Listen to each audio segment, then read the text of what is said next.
ये episode stranger things season 1 के आगे की स्टोरी है। स्ट्रेंजर थिंग्स सीजन 2 27 अक्टूबर 2017 को नेटफ्लिक्स पे रिलीज हुआ था।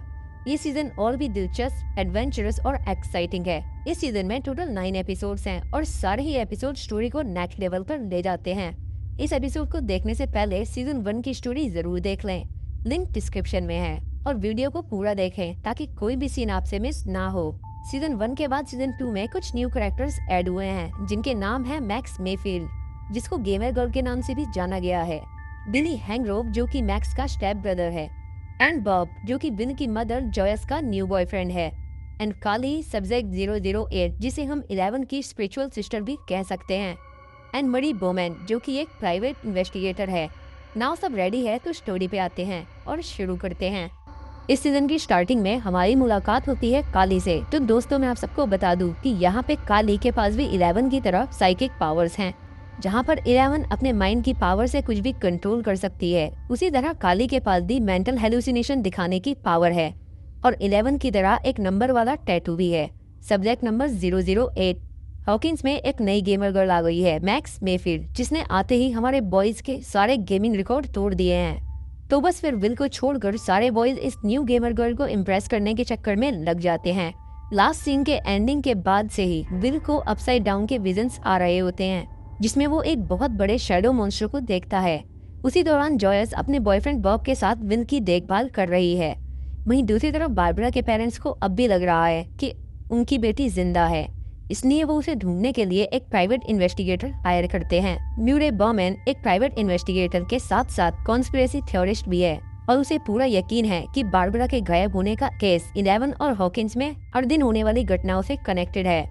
सीजन 1 की तरह इस सीजन में भी हॉकिंस में अजीब घटनाएं बंद नहीं हुई हैं।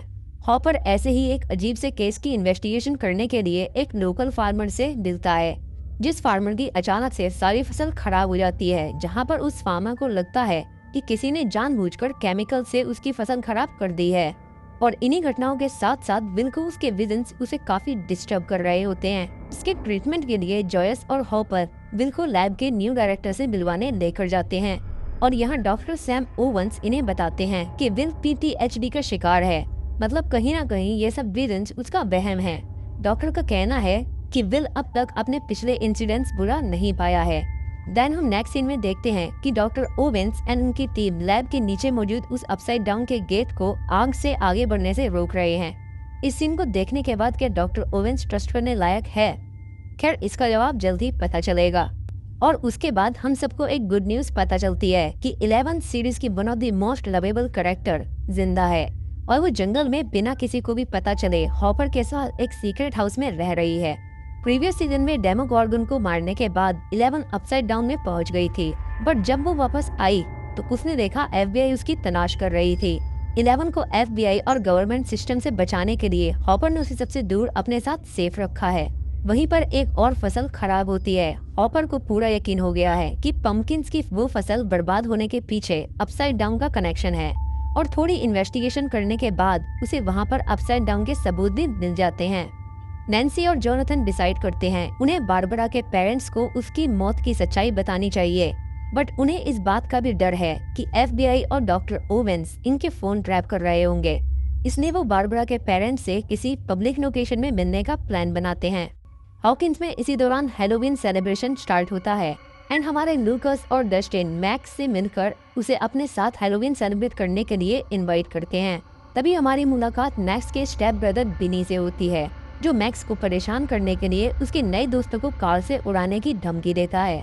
उसी रात हैलोवीन पार्टी में नैन्सी फुल ड्रंक होकर स्टीव हैरिंगटन से फिर से ब्रेकअप कर लेती है, और हर बार की तरह जोनाथन उसके मोरल सपोर्ट के लिए वहाँ मौजूद होता है।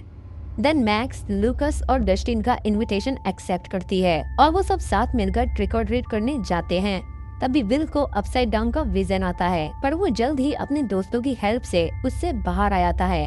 सेलिब्रेशन के बाद सब अपने घर चले जाते हैं, पर डस्टिन जब घर पहुंचता है तब उसे अपसाइड डाउन का एक छोटा सा क्रिएचर मिलता है, और डस्टिन उसे अपनी गोद में लेकर उसे अपना पेट बना लेता है और उसका नाम डार्ट रख देता है, और अपने सभी दोस्तों से उसे छुपाता है। बट एट द एंड सबको पता चल ही जाता है। देन विल उस डार्ट को देखते ही समझ जाता है कि ये अपसाइड डाउन का ही क्रिएचर है, बट विल को ये समझ नहीं आता कि ये क्रिएचर यहाँ आया तो आया कैसे। और यहाँ पर दोस्तों गौर करने वाली बात यह है कि वो डार्ट वही चीज है जो सीजन 1 की एंडिंग में विल के मुंह से निकली थी और इतने टाइम गैप में भी वो इतनी बड़ी हो गई थी।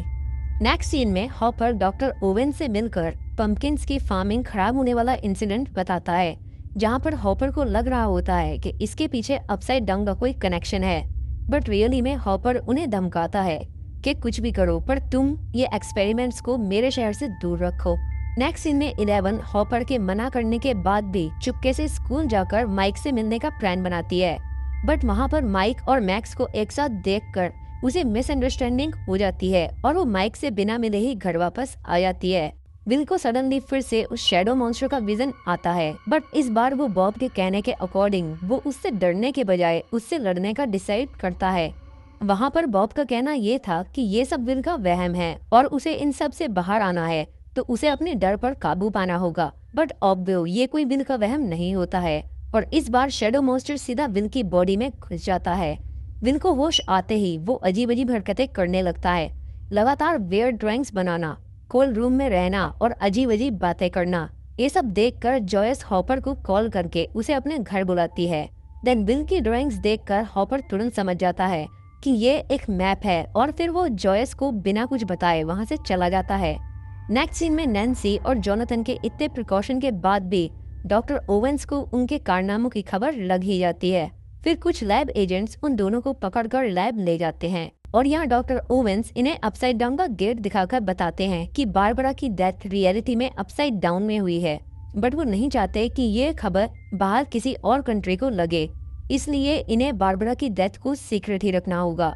और दोस्तों इस सीन में नैन्सी काफी हैवी ड्राइवर निकली। वहाँ डॉक्टर ओवेंस ये नहीं जानते कि नैन्सी चुपके से उनकी सब बातों को रिकॉर्ड कर लेती है। देन नेक्स्ट सीन में 11 को उस हाउस से उसकी मम्मी से रिलेटेड कुछ सबूत मिलते हैं और फिर वो अपनी पावर्स की हेल्प से उनसे कांटेक्ट करने की नाकाम कोशिश करती है। वहीं दूसरी तरफ डस्टिन को पता चलता है कि उसका लवली पेट एक डेमोगॉर्गन है जो उसके पिंजरे में से निकल के उनकी पेट को खा गया। नेक्स्ट सीन में हॉपर को फार्म की तलाशी करते वक्त जमीन के नीचे अपसाइड डाउन जाने वाले रास्तों का जाल मिलता है। फिर उसी को चेक करते हुए हॉपर उन्हीं में फंस जाता है और शैडो मॉन्स्टर से कनेक्ट होने की वजह से विल तुरंत समझ जाता है कि हॉपर डेंजर में है।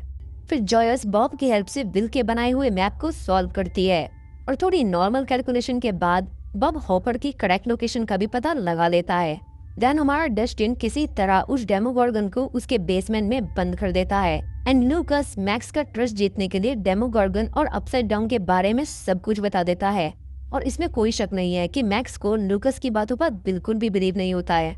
नेक्स्ट सीन में नैन्सी और जोनाथन उन रिकॉर्डिंग्स को लेकर मिस्टर म्यूरे बोमैन के पास जाते हैं एंड यहाँ पे ब्यूरे का कहना ये है कि अगर इन्हें सच को बाहर लाना है तो इनको थोड़ा अलग वे में सबको समझाना पड़ेगा, क्योंकि अगर इन्होंने डेमोगॉर्गन और अपसाइड डाउन वगैरह का यूज किया तो दुनिया इन पर बिल्कुल बिलीव नहीं करेगी और ये सिर्फ मजाक बनकर रह जाएंगे। देन 11 उस सेफ हाउस से भागकर अपनी मम्मी से मिलने पहुंच जाती है। फिर ये दोनों अपने साइकिक पावर्स की हेल्प से एक दूसरे से कनेक्ट होते हैं तो वहाँ पता चलता है कि सालों पहले टेरी इवस जो कि 11 की मॉम है, उसने अपनी बेटी को लैब से भगाने की कोशिश की थी पर डॉक्टर ब्रैनर ने उसे पकड़कर इलेक्ट्रिक शॉक से उसका दिमाग की बहुत बुरी हालत कर दी थी। ये सब 11 अपने विजन्स में देखती है और वो ये भी देखती है कि जब 11 पर एक्सपेरिमेंट्स हो रहे थे तो उसके साथ एक और लड़की थी और दोस्तों वो कोई और नहीं वही सब्जेक्ट नंबर 008 थी। वहीं दूसरी तरफ जॉयस बॉब की हेल्प से हॉपर को अपसाइड डाउन से बचा लेती है एंड ऑन द स्पॉट वहाँ पर डॉक्टर ओवेंस के लोग वहाँ आकर उस टनल को जलाने लगते हैं और उस आग का डायरेक्ट इम्पैक्ट विल पर पड़ता है क्योंकि शैडो मॉन्स्टर विल के अंदर होता है और विल उस वक्त दर्द से तड़पने लगता है और फिर विल की उस कंडीशन को देख के सब उसे लैब लेकर जाते हैं एंड वहाँ पर डॉक्टर ओवेंस का भी वही कहना होता है कि विल के माइंड पर शैडो मॉन्स्टर ने कंट्रोल कर लिया है और इस कंडीशन में विल का माइंड और उसकी बॉडी डायरेक्टली अपसाइड डाउन से कनेक्टेड है। तो अब अगर किसी ने भी अपसाइड डाउन के टनल में या वहाँ के क्रिएचर्स को कोई भी चोट पहुँचाई तो सीधा विल को अफेक्ट होगा। और हमारे जोनाथन एंड नैन्सी रिकॉर्डिंग्स को मीडिया के जरिए सबके सामने लाने का प्लान बनाते हैं और फिर दोस्तों वो अपने प्रेम के कुछ पल साथ बिताते हैं। जी हाँ, आप समझ गए होंगे, बहुत तेज हो रहे हो। एंड नेक्स्ट सीन में डार्ट टनल की हेल्प से डस्टिन के बेसमेंट से भाग जाता है। फिर डस्टिन, स्टीव और बाकी सारे डार्ट को पकड़ने की प्लानिंग करते हैं और इस मिशन में लूकस अपने साथ मैक्स को भी साथ लेके आता है ताकि मैक्स को उसकी बातों पर यकीन हो जाए। और हाँ, कहीं ना कहीं लूकस अपना सीन भी सेट करना चाहता है। खैर दोस्तों, स्टोरी में वापस आते हैं तो इन सब की प्लानिंग के अकॉर्डिंग ये सब डार्ट को पकड़ने के लिए हिलसाइड प्लान में ट्रैप बनाते हैं और जल्द ही समझ जाते हैं कि डार्ट अकेला नहीं है और अपनी पूरी गैंग लेके आया है और सबके साथ इन सब पर हमला कर देता है। बट सडनली वहाँ से सारे क्रिएचर्स भाग जाते हैं। ऐसा लगता है जैसे किसी सिग्नल के थ्रू इन्हें किसी ने वापस बुला लिया हो। दूसरी तरफ डॉक्टर ओवेंस विल के जरिए उन टनल्स में किसी सीक्रेट लोकेशन का पता लगाते हैं, पर वो कुछ ऐसी लोकेशन होती है जहां विल कुछ सही से समझ नहीं पाता।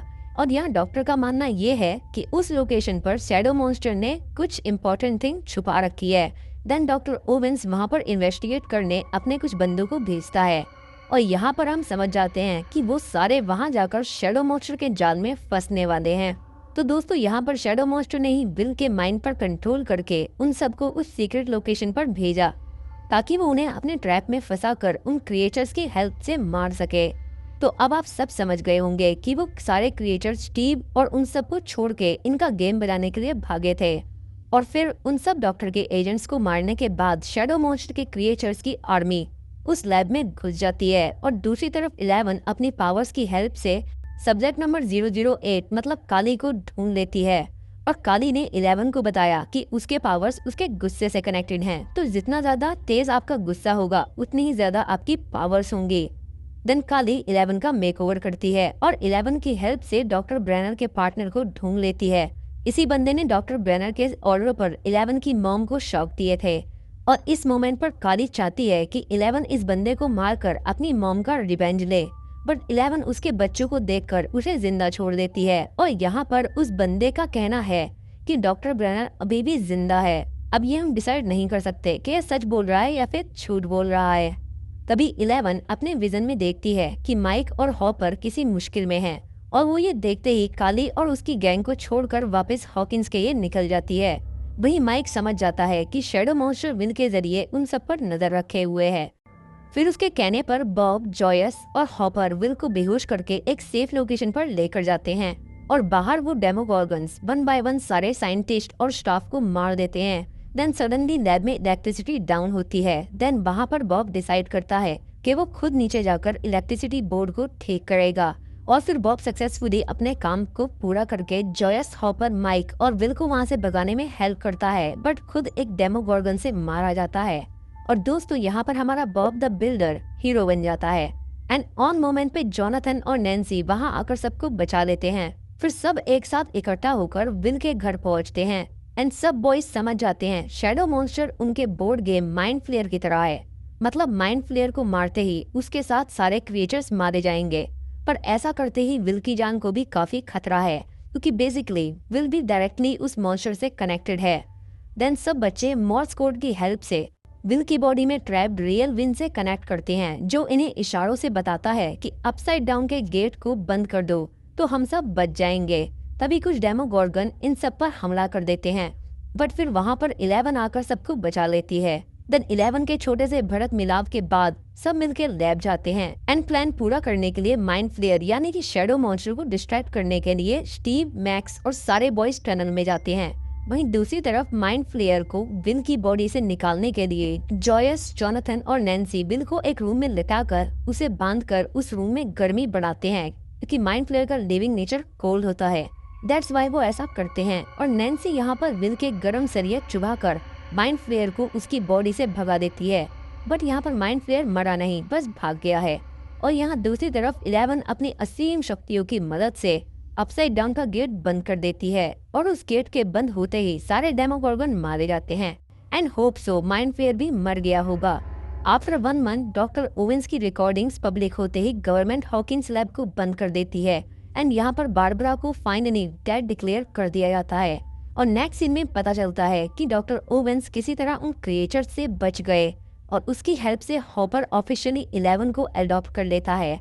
एंड नाउ फ्रेंड्स, यहाँ पर 11 बन गई है जेन हॉपर और फिर स्कूल की ऑर्गेनाइज डांस पार्टी में माइक और 11 का सीन सेट हो जाता है और वो फाइनली किस करते हैं एंड मैक्स और लूकस किस करते हैं और विल को भी डांस पार्टनर मिल जाती है। बट हमारा डस्टिन बेचारा अकेला खड़ा रह जाता है बट उस पे थोड़ा तरस खाकर नैन्सी उसके साथ डांस करती है और यहाँ पर हैप्पी एंडिंग जैसा लगता है, पर ऐसा है नहीं क्योंकि माइंड फेयर अपसाइड डाउन से सारे बच्चों पर नजर रख रहा होता है। और दोस्तों यहाँ पर सीजन 2 खत्म हो जाता है। तो दोस्तों आई होप आप सबको ये एपिसोड पसंद आया होगा। सीजन 1 की एक्सप्लेनेशन का लिंक डिस्क्रिप्शन में है, जिसने नहीं देखा है वो एक बार जरूर देखना। वीडियो को लाइक और शेयर करना मत भूलिएगा। जो लोग न्यू हैं वो प्लीज सब्सक्राइब करें और बेल आइकन जरूर दबाएं।